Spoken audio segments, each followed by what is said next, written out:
మామూలుగా ఇన్నాళ్ళు మీరందరూ రసం అంటే చింతపండు నీళ్ళలో నానపెట్టి దాన్ని పిసికి గొజ్జు తీసి ఆ నీళ్ళకి కాస్త కారము ఇంత ఉప్పు అంత తాలింపు పెట్టేసేసేసి దాన్ని చక్కగా పోసుకుంటూ ఇంతంత అన్నం తినేశారు.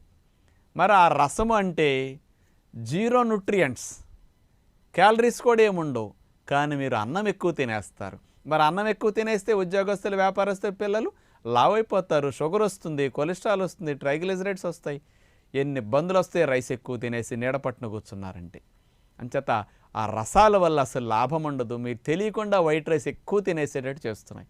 అందుకని నేను అసలు ఇళ్లల్లో రసాలు కాయొద్దని చెప్తాను. అట్లాంటివి పండగలప్పుడు, పెళ్ళిళ్ళప్పుడు ఆ చింతపండు రసం మీరు కాసుకోండి, ఎంజాయ్ చేయండి.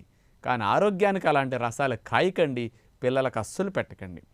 తల్లులకి ఇలాంటి విషయం తెలియక పాపం అందరికీ ఖర్చు తక్కువలో మంచి వంట అయిపోతుందని రోజు టేబుల్ మీద రసం కాసే